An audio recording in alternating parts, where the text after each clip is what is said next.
quartier Matadi Mayo vers quartier Matadi Mayo. Toujours ne bomoni azawana ndenge tozoloba, donc ça dit que bango soki bayibi après avoir koyiba na bango ezara toujours il fallait informer que azalaki moyibi te yango moyi tomei ko interbeller ya lobi kaza moyibi te na si bomona quand même ndenge azolobela, ça dit que mon population ndenge telemi dans la quartier Matadi Mayo vers nani entrée à Campem, ça dit que mbala sima bato oyo Nzambe atala ndeni akozongisa bango po te ba comprendre que Nzambe aza vivant. Merci.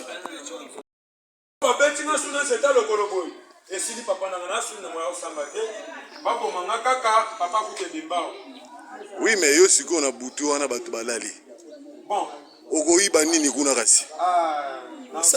Te osamba te nini po ngape na ko défendre lo batiki yo. Siko yo ozoloba teke ozoloba mambo ya ko sala te ebisanga siko.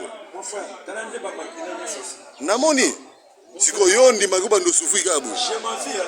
Quel est éternel? Toi tu es ma fille. Quel est éternel? Mais oyebi Nzambe mais siko yo makambo o eza ndenge ni bandelo ndenge.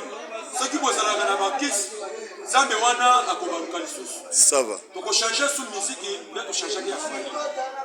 Mais c'est que rotika pe makambo zo sala nde bakangi yo boye. Bokonzi. Wana nga. Yo lokolo bibo kozo sumi. Benga dipia soda et des gens. Benga dipia district. OK. Basala awa basambe na ngai. Otelema avana telema ngamo na kopier na ndenge nga. Na kombo ya boka na pena kiluba. OK. Akasima na ngo kofungola nga basinga. Bakomela ngai na bip. Et bon siko c'est colonie pozo lo babe kiluba ti. Mais oui, si yoza moluba. Hein?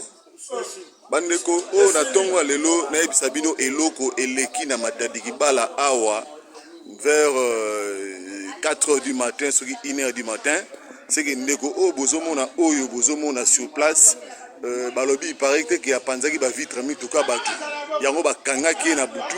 C'est pour cela lelo oyo bazoko interpeller baye ba place nini oyo auti toujours d'être robaka majesté le roi toujours ndenge azalaka toujours pour na molobe na bino na quartier nani quartier Matadi Mayo na 1h du matin ne bazwaki ndeko oyo ndeko yango oki moi ba interview na ye façon lobeli tokotala toko juger bon soka zani victime te et puis bakotika akende. Merci.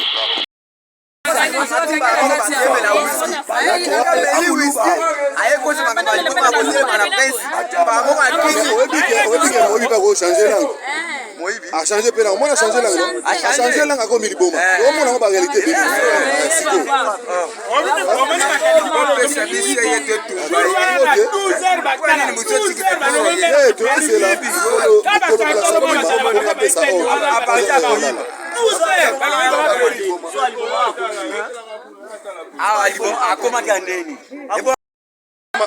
Est-ce que Liboma le baranenga zolo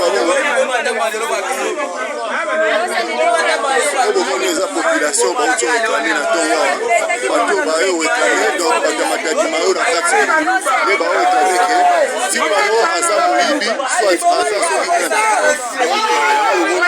donc aza Liboma te aza moyibi.